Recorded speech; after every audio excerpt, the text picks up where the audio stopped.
षोडश अध्याय। मृत्तिका आदि से निर्मित देव प्रतिमाओं के पूजन की विधि, उनके लिए नैवेद्य का विचार, पूजन के विभिन्न उपचारों का फल, विशेष माह, वार, तिथि एवं नक्षत्रों के योग में पूजन का विशेष फल तथा लिंग के वैज्ञानिक स्वरूप का विवेचन। ऋषिगण बोले, हे साधु शिरोमणि, अब आप पार्थिव प्रतिमा की पूजा का वह विधान बताइए जिस पूजा विधान से समस्त अभीष्ट वस्तुओं की प्राप्ति होती है। सूत जी बोले, हे महर्षियों, तुम लोगों ने बहुत उत्तम बात पूछी है। पार्थिव प्रतिमा का पूजन सदा संपूर्ण मनोरथों को देने वाला है तथा दुख का तत्काल निवारण करने वाला है। मैं उसका वर्णन करता हूँ, ध्यान देकर सुनिए। हे द्विजों, यह पूजा अकाल मृत्यु को हरने वाली तथा काल और मृत्यु का भी नाश करने वाली है। यह शीघ्र ही स्त्री, पुत्र और धन धान्य को प्रदान करने वाली है। इसलिए पृथ्वी आदि की बनी हुई देव प्रतिमाओं की पूजा इस भूतल पर अभीष्टदायक मानी गई है। निश्चय ही इसमें पुरुषों का और स्त्रियों का भी अधिकार है। नदी, पोखरे अथवा कुएं में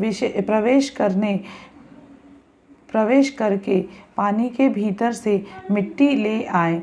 तत्पश्चात गंध चूर्ण के द्वारा उसका संशोधन करके शुद्ध मंडप में रखकर उसे महीन बनाए तथा हाथ से प्रतिमा बनाए तथा दूध से उसका सम्यक संस्कार करें। उस प्रतिमा में अंग प्रत्यंग अच्छी तरह प्रकट हुए हों तथा वह सब प्रकार के अस्त्र शस्त्रों से संपन्न बनाई गई हो। तदंतर उसे पद्मासन पर स्थापित करके आदर पूर्वक उसका पूजन करें। गणेश, सूर्य, विष्णु, दुर्गा और शिव जी की प्रतिमा का एवं शिव के शिवलिंग का द्विज को सदा पूजन करना चाहिए। पूजन जनित फल की सिद्धि के लिए 16 उपचारों द्वारा पूजन करना चाहिए। पुष्प से प्रोक्षण और मंत्र पाठ पूर्वक अभिषेक करें। अघनी के चावल से नैवेद्य तैयार करें। सारा नैवेद्य एक कुड़व लगभग पाव भर होना चाहिए।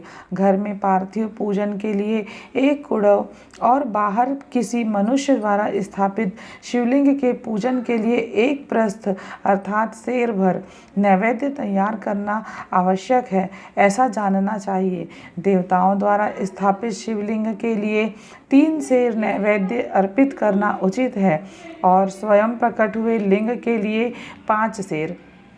ऐसा करने से पूर्ण फल की प्राप्ति समझनी चाहिए।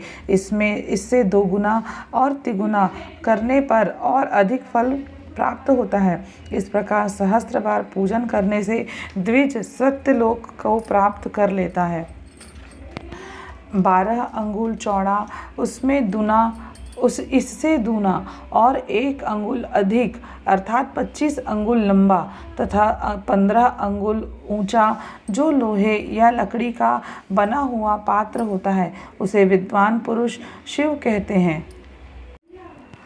उसका 8वां भाग प्रस्थ कहलाता है, जो 4 पड़ाव के बराबर माना गया है।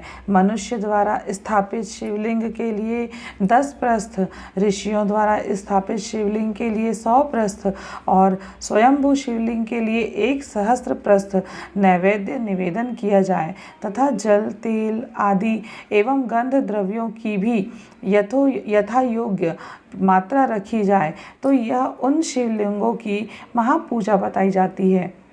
देवता का अभिषेक करने से आत्म शुद्धि होती है, गंध से पुण्य की प्राप्ति होती है, नैवेद्य अर्पण करने से आयु बढ़ती है और तृप्ति होती है, धूप निवेदन करने से धन की प्राप्ति होती है, दीप दिखाने से ज्ञान का उदय होता है, तांबूल समर्पण करने से भोग की उपलब्धि होती है। इसलिए स्नान आदि 6 उपचारों को यत्न पूर्वक अर्पित करें।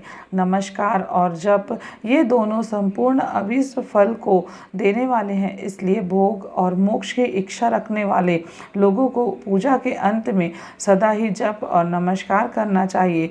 मनुष्य को चाहिए कि वह सदा पहले मन से पूजा करके फिर उन उपचारों से पूजा करे। देवताओं की पूजा से उन देवताओं के लोकों की प्राप्ति होती है तथा उनके अवान्तर लोक में भी यथेष्ट भोग की वस्तुएं उपलब्ध होती हैं। हे द्विजों, अब मैं देव पूजा से प्राप्त होने वाले विशेष फलों का वर्णन करता हूँ। आप लोग श्रद्धापूर्वक सुने। विघ्नराज गणेश की पूजा से भूलोक में उत्तम अभीष्ट वस्तु की प्राप्ति होती है। शुक्रवार को श्रावण और भाद्रपद मासों की शुक्ल पक्ष की चतुर्थी को और पौष मास में सतभिषा नक्षत्र के आने पर विधि पूर्वक गणेश जी की पूजा करनी चाहिए। 100 या सहस्त्र दिनों में 100 या सहस्त्र बार पूजा करें। देवता और अग्नि में श्रद्धा रखते हुए किया जाने वाला उनका नित्य पूजन मनुष्यों को पुत्र एवं अभीष्ट वस्तु प्रदान करता है। वह समस्त पापों का शमन तथा भिन्न भिन्न दुष्कर्मों का विनाश करने वाला है। विभिन्न वारों में की हुई शिव आदि की पूजा को आत्मशुद्धि प्रदान करने वाली समझना चाहिए। वार या दिन, तिथि, नक्षत्र और योगों का आधार है। वह समस्त कामनाओं को देने वाला है। उसमें वृद्धि और क्षय नहीं होता है, इसलिए उसे पूर्ण ब्रह्मा स्वरूप मानना चाहिए। सूर्योदय काल से लेकर दूसरे सूर्योदय काल तक आने तक एक वार की स्थिति मानी गई है, जो ब्राह्मण आदि सभी वर्णों के कर्मों का आधार है। विहित तिथि के पूर्व भाग में की हुई देव पूजा मनुष्यों को पूर्ण भोग प्रदान करने वाली होती है। यदि मध्याह्न के बाद तिथि का आरंभ होता है तो रात्रि युक्त तिथि का पूर्व भाग पितरों के श्राद्ध आदि कर्म के लिए उत्तम बताया जाता है। ऐसी तिथि का पर भाग ही दिन से युक्त होता है, अतः वही देव कर्म के लिए प्रशस्त किया माना गया है। यदि मध्याह्न काल तक तिथि रहे तो उद्यवपनी तिथि को ही देव कार्य में ग्रहण करना चाहिए। इसी तरह शुभ तिथि एवं नक्षत्र आदि देव कार्य में ग्राह्य होते हैं।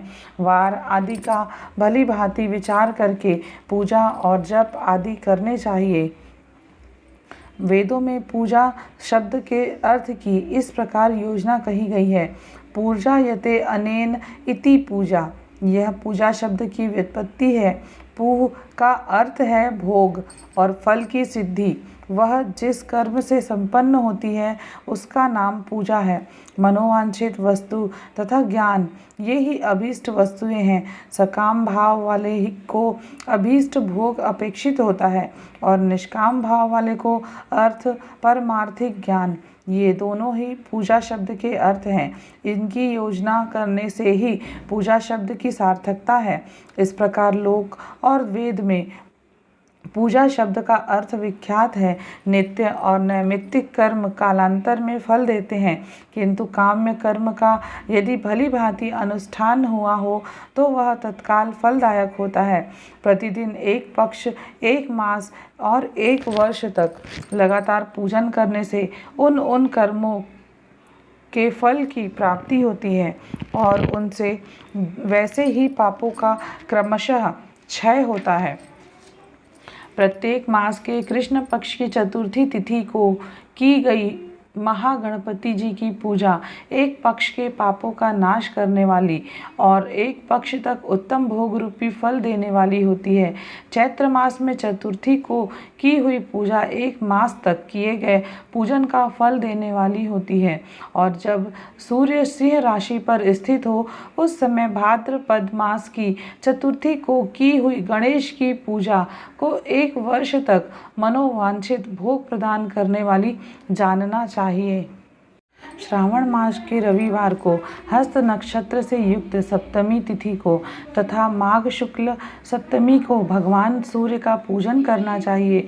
ज्येष्ठ तथा भाद्रपद मासों के बुधवार को श्रवण नक्षत्र से युक्त द्वादशी तिथि को तथा केवल द्वादशी को भी किया गया भगवान विष्णु का पूजन अभीष्ट संपत्ति को देने वाला माना गया है। श्रावण मास में की जाने वाली श्री हरि की पूजा अभीष्ट मनोरथ और आरोग्य प्रदान करने वाली होती है। अंगों एवं उपकरणों सहित पूर्वोक्त गौ आदि 12 वस्तुओं का दान करने से जिस फल की प्राप्ति होती है उसी को द्वादशी तिथि में आराधना द्वारा श्री विष्णु की तृप्ति करके मनुष्य प्राप्त कर लेता है। जो द्वादशी तिथि को भगवान विष्णु के 12 नामों द्वारा 12 ब्राह्मणों का षोडश उपचार पूजन करता है वह उनकी प्रसन्नता प्राप्त कर लेता है। इसी प्रकार संपूर्ण देवताओं के विभिन्न 12 नामों द्वारा 12 ब्राह्मणों का किया हुआ पूजन उन देवताओं को प्रसन्न करने वाला होता है। ऐश्वर्य की इच्छा रखने वाले पुरुष को कर्क की संक्रांति से युक्त श्रावण मास में नवमी तिथि को मृगशीरा नक्षत्र के योग में संपूर्ण मनोवांछित भोगों का और फलों की देने वाली अंबिका का पूजन करना चाहिए। अश्विन मास के शुक्ल पक्ष की नवमी तिथि संपूर्ण अभीष्ट फलों को देने वाली है। उसी मास के कृष्ण पक्ष की चतुर्दशी को यदि रविवार पड़ा हो तो उस दिन का विशेष महत्व बढ़ जाता है। उसके साथ ही यदि आर्द्रा और महार्द्रा सूर्य संक्रांति से युक्त आर्द्रा का योग हो तो उक्त अवसरों पर की हुई शिव पूजा का विशेष महत्व माना गया है। माघ कृष्ण चतुर्दशी को शिव जी की हुई पूजा संपूर्ण अभीष्ट फलों को देने वाली है। वह मनुष्यों की आयु बढ़ाती है, मृत्यु को दूर हटाती है और समस्त सिद्धियों की प्राप्ति कराती है। ज्येष्ठ मास में चतुर्दशी को यदि महार्द्रा का योग अथवा मार्गशीर्ष मास में किसी भी तिथि को यदि आर्द्रा नक्षत्र हो तो उस अवसर पर विभिन्न वस्तुओं की बनी हुई मूर्ति के रूप में शिव जी की जो 16 उपचारों से पूजा करता है उस पुण्यात्मा के चरणों का दर्शन करना चाहिए। भगवान शिव की पूजा मनुष्यों को भोग और मोक्ष देने वाली है, ऐसा जानना चाहिए। कार्तिक मास में प्रत्येक वार और तिथि आदि में देव पूजा का विशेष महत्व है। कार्तिक मास आने पर विद्वान पुरुष दान, तप, होम, जप और नियम आदि के द्वारा समस्त देवताओं का षोडश उपचारों से पूजन करे। उस पूजन में देव प्रतिमा, ब्राह्मण तथा मंत्रों का उपयोग आवश्यक है। ब्राह्मणों को भोजन कराने से वह पूजन कर्म संपन्न होता है। पूजक को चाहिए कि वह कामनाओं को त्याग कर पीड़ा रहित शांत हो देव आराधन में तत्पर रहे। कार्तिक मास में देवताओं का यजन पूजन समस्त भोगों को देने वाला होता है।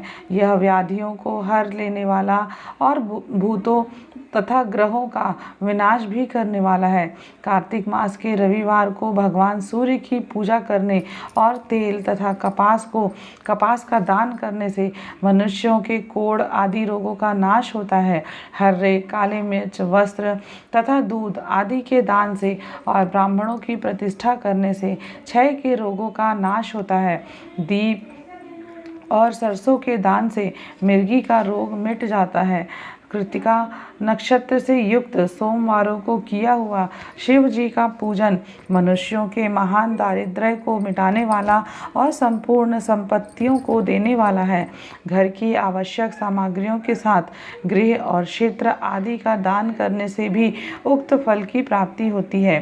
कृतिका युक्त मंगलवारों को श्री स्कंद का पूजन करने से तथा दीपक एवं घंटा आदि का दान देने से मनुष्यों को शीघ्र ही वाक सिद्धि प्राप्त हो जाती है। कृतिका युक्त बुधवारों को किया हुआ श्री विष्णु का यजन और दही भात का दान मनुष्यों को उत्तम संतान की प्राप्ति कराने वाला होता है। कृतिका युक्त गुरुवार को धन से ब्रह्मा जी का पूजन तथा मधु, सोना और घी का दान करने से मनुष्यों की भोग वैभव की वृद्धि होती है। कृतिका युक्त शुक्रवारों को गजानन गणेश जी की पूजा करने से तथा गंध, पुष्प एवं अन्न का दान करने से मानवों के सुख भोगने योग्य पदार्थों की वृद्धि होती है। उस दिन सोना, चांदी आदि का दान करने से वंध्या को भी उत्तम पुत्र की प्राप्ति होती है। कृतिका युक्त शनिवार को दिक्पालों की वंदना, दिग्गजों, नागों, सेतुपालों का पूजन तथा त्रिनेत्रधारी रुद्र तथा पापहारी विष्णु का पूजन ज्ञान की प्राप्ति कराने वाला होता है। ब्रह्मा, धन्वंतरी एवं दोनों अश्विनी कुमारों का पूजन करने से रोग तथा अपमृत्यु का निवारण होता है और तात्कालिक व्याधियों की शांति हो जाती है। नमक, लोहा, तेल और उड़द आदि का त्रिकूट अर्थात सोंठ, पीपल तथा गोल मिर्च फल, गंध तथा जल आदि का तथा घृत आदि द्रव्य पदार्थों का और सुवर्ण, मोती, धान्य आदि ठोस वस्तुओं का भी दान देने से स्वर्ग लोक की प्राप्ति होती है। इनमें से नमक आदि का मान कम से कम 1 प्रस्थ अर्थात 1 सेर तथा सुवर्ण आदि का मान कम से कम 1 पल होना चाहिए। धनु की संक्रांति से युक्त पौष मास में उषः काल में शिव आदि समस्त देवताओं का पूजन क्रमशः समस्त सिद्धियों की प्राप्ति कराने वाला होता है।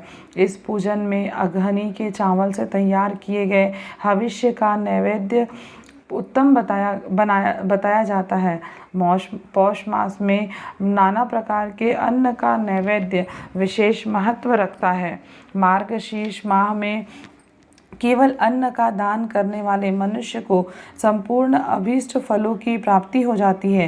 मार्गशीर्ष माह में अन्न का दान करने वाले मनुष्य के सारे पाप नष्ट हो जाते हैं। वह अभीष्ट सिद्धि, आरोग्य, धर्म, वेद का सम्यक ज्ञान, उत्तम अनुष्ठान का फल, इहलोक और परलोक में महान भोग तथा अंत में सनातन योग अर्थात मोक्ष तथा वेदांतक ज्ञान की सिद्धि प्राप्त कर लेता है। जो भोग की इच्छा रखने वाला है वह मनुष्य मार्गशीर्ष माह में आने पर कम से कम 3 दिन भी उषा काल में अवश्य देवताओं का पूजन करे और पौष मास की पूजन से खाली न जाने दे। पौष मास को पूजन से खाली न जाने दे। उषा काल से लेकर संगव काल तक ही पौष मास में पूजन का विशेष महत्व बताया गया है। पौष मास में पूरे महीने भर जितेंद्रिय और निराहार रहकर द्विज प्रातः काल से मध्याह्न काल तक वेद माता गायत्री का जप करे। तत्पश्चात रात को सोने के समय तक पंचाक्षर आदि मंत्रों का जप करे। ऐसा करने वाला ब्राह्मण ज्ञान पाकर शरीर छूटने के बाद मोक्ष प्राप्त कर लेता है। द्विजेतर नर नारियों को त्रिकाल स्नान और पंचाक्षर मंत्र से ही निरंतर जप से विशुद्ध ज्ञान प्राप्त हो जाता है। इष्ट मंत्रों का सदा जप करने से बड़े बड़े पापों का भी नाश हो जाता है।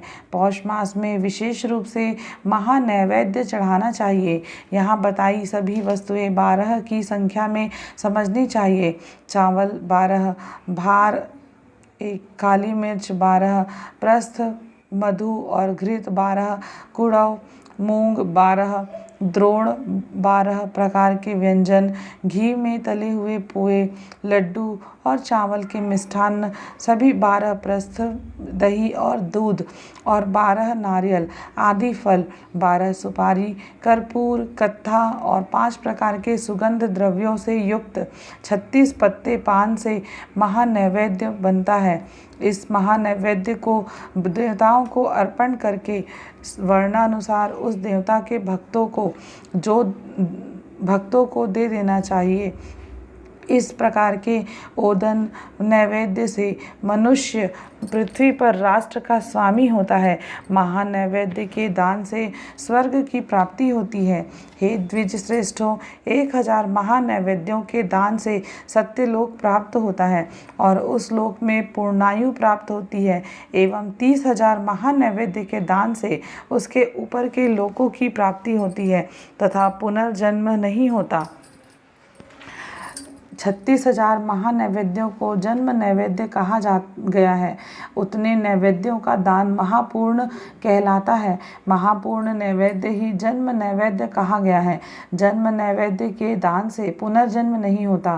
कार्तिक मास में संक्रांति, व्यतिपात, जन्म नक्षत्र, पूर्णिमा आदि किसी पवित्र दिन को जन्म नैवेद्य चढ़ाना चाहिए। संवत्सर के प्रारंभिक दिन को भी उत्तम जन्म नैवेद्य का अर्पण करना चाहिए। किसी अन्य महीने में भी जन्म नक्षत्र के पूर्ण योग के दिन तथा अधिक पुण्य योगों के मिलने पर धीरे धीरे 36,000 महानैवेद्य अर्पण करें। जन्म नैवेद्य के दान से जन्मार्पण का फल प्राप्त होता है। जन्मार्पण से प्रसन्न होकर भगवान शंकर अपना सायुज्य प्रदान करते हैं। इसलिए इस जन्म नैवेद्य को शिव को ही अर्पण करना चाहिए। योनि और लिंग रूप में विराजमान शिव जन्म को देने वाले हैं, अतः पुनर्जन्म की निवृत्ति के लिए जन्म नैवेद्य से शिव की पूजा करनी चाहिए। सारा चराचर जगत बिंदु नाद स्वरूप है, बिंदु शक्ति है और नाद शिव। इस तरह यह जगत शिव शक्ति स्वरूप है। नाद बिंदु का और बिंदु इस जगत का आधार है। ये बिंदु और नाद अर्थात शक्ति और शिव संपूर्ण जगत के आधार रूप से स्थित हैं। बिंदु और नाद से युक्त सब कुछ शिव स्वरूप है, क्योंकि वही सबका आधार है। आधार में ही आधेय का समावेश अथवा लय होता है, यही सकलीकरण है। इस सकलीकरण को स्थिति से ही सृष्टि काल में जगत का प्रादुर्भाव होता है, इसमें संशय नहीं है। शिवलिंग बिंदु नाद स्वरूप है, अतः उसे जगत का कारण बताया जाता है। बिंदु देवी है और नाद शिव, इन दोनों का संयुक्त रूप ही शिवलिंग कहलाता है। अतः जन्म के संकट से छुटकारा पाने के लिए शिवलिंग की पूजा करनी चाहिए। बिंदु रूपा देवी उमा माता है और नाद स्वरूप भगवान शिव पिता। इन माता पिता के पूजित होने से परम आनंद की ही प्राप्ति होती है। अतः परम आनंद का लाभ लेने के लिए शिवलिंग का विशेष रूप से पूजन करें। वे देवी उमा जगत की माता है और भगवान शिव जगत के पिता। जो इनकी सेवा करता है उस पुत्र पर इन दोनों माता पिता की कृपा नित्य अधिकाधिक बढ़ती रहती है। वे पूजक पर कृपा करके उसे अपना आंतरिक ऐश्वर्य प्रदान करते हैं। अतः हे मुनीश्वरों, आंतरिक आनंद की प्राप्ति के लिए शिवलिंग को माता पिता का स्वरूप मानकर उनकी पूजा करनी चाहिए।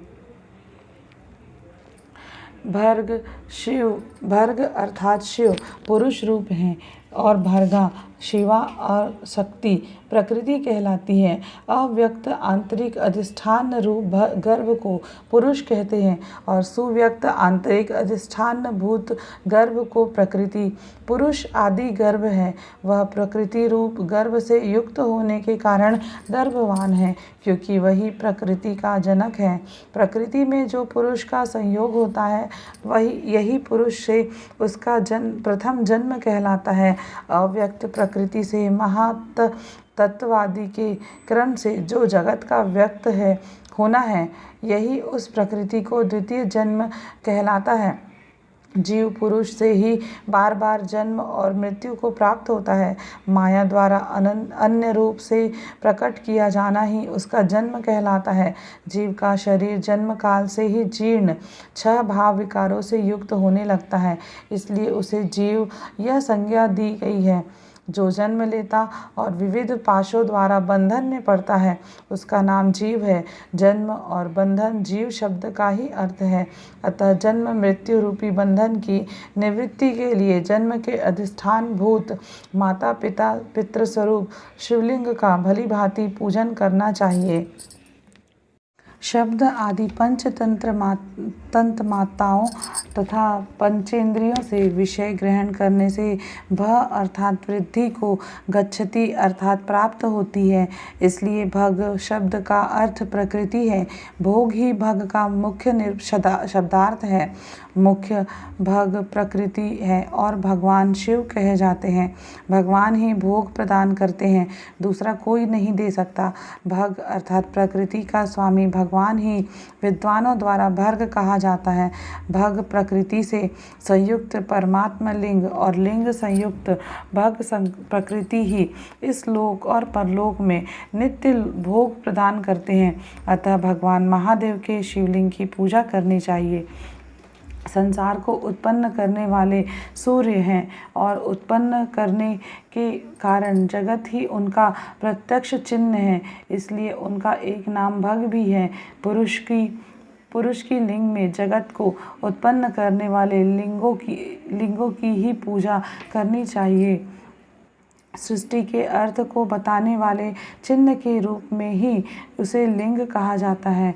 लिंग परम पुरुष शिव का बोध कराता है। इस प्रकार शिव और शक्ति के मिलन के प्रतीक को ही शिवलिंग कहा गया है। अपने चिन्ह के पूजन से प्रसन्न होकर महादेव उस चिन्ह के कार्य रूप को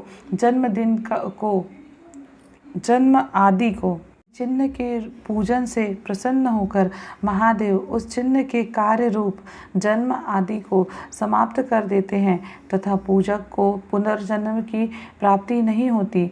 अतः सभी लोगों को यथा प्राप्त प्राय और मानसिक षोडश उपचारों से शिवलिंग का पूजन करना चाहिए। रविवार को की गई पूजा पुनर्जन्म का निवारण कर देती है। रविवार को महालिंग की प्रणव ओम से ही पूजा करनी चाहिए। उस दिन पंचगव्य से किया गया अभिषेक विशेष महत्व का होता है। गोबर, गोमूत्र, गोदुग्ध, उसका दही और गोघृत ये पंचगव्य कहे जाते हैं।